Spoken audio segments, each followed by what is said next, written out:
বাংলাদেশে শ্রম অত্যন্ত সস্তা, যা বিশ্বের মধ্যে সর্বনিম্ন, যার কারণে বাংলাদেশের পোশাক শিল্প বিশ্বের দ্বিতীয় বৃহত্তম রপ্তানিকারী দেশ হিসেবে এখন পর্যন্ত তাদের ধারাবাহিকতা অব্যাহত রেখেছে। বাংলাদেশের সস্তা শ্রমে নজর এনেছে রুশ। কারখানা করতে চায় পোশাক ব্র্যান্ড, তাদের পোশাক ব্র্যান্ড রুশ। রাশিয়ার পোশাক ও জুতা প্রস্তুতকারক প্রতিষ্ঠান গ্লোরিয়া জিন্স, এই বিখ্যাত ব্র্যান্ডটির কিছু পোশাক বাংলাদেশের কারখানাগুলোয় তৈরি হয়, অর্থাৎ তারা বাংলাদেশে অর্ডার প্লেস করে এবং এখান থেকে এক্সপোর্ট করে। সম্প্রতি এই প্রতিষ্ঠানটি নিজেদের মূল উৎপাদন কেন্দ্র বাংলাদেশে স্থানান্তর করতে আগ্রহ প্রকাশ করছে, অর্থাৎ তারা বাংলাদেশে নিজস্ব কারখানা স্থাপন করবে এবং সেখান থেকে তারা যেখানে দরকার বিদেশে রপ্তানি করবে। বাংলাদেশ, ভিয়েতনাম, উজবেকিস্তানের মতো স্বল্প মজুরিতে পোশাক উৎপাদনের সুযোগ রয়েছে এমন দেশগুলোতে প্রতিষ্ঠানটি তাদের মূল উৎপাদনের কিছু অংশ স্থানান্তরের পরিকল্পনা করছে। এ দেশগুলোতে পর্যাপ্ত পরিমাণে তুলা উৎপাদন হওয়ায় কাঁচামালের যোগান নিশ্চিত করা যায়। উন্নত শিল্প অবকাঠামো রয়েছে, এর ফলে মুদ্রা বিনিময় হারজনিত খরচও কম হবে।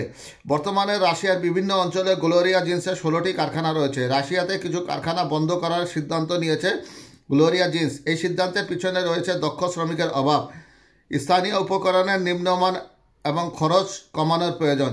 দেশটির রোস্তভ অঞ্চলে গ্লোরিয়া জিন্সের মধ্যে একটি সেলাই গার্মেন্টস কারখানা বন্ধ করে দিয়েছে।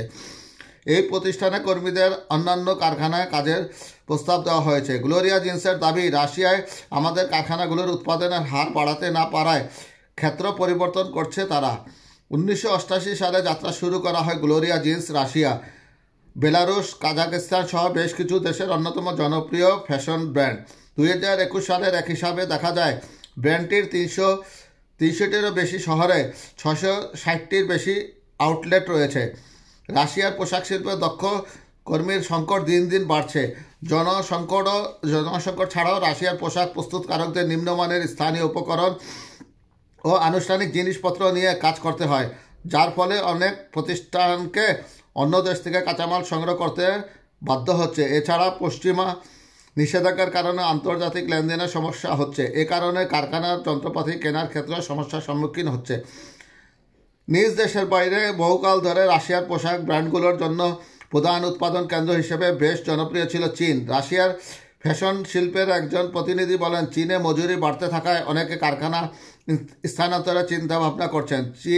চীনের শ্রম ব্যয় বাংলাদেশ ও উজবেকিস্তানের তুলনায় অনেক বেশি। 2022 সালে রাশিয়া ও ইউক্রেন যুদ্ধ শুরু হওয়ার পর পোশাক ব্র্যান্ডগুলো রাশিয়া থেকে ব্যবসা উৎপাদন গুটিয়ে নিতে শুরু করে। এদিকে বাংলাদেশ থেকে পণ্য সরবরাহে ব্যাঘাত ঘটে।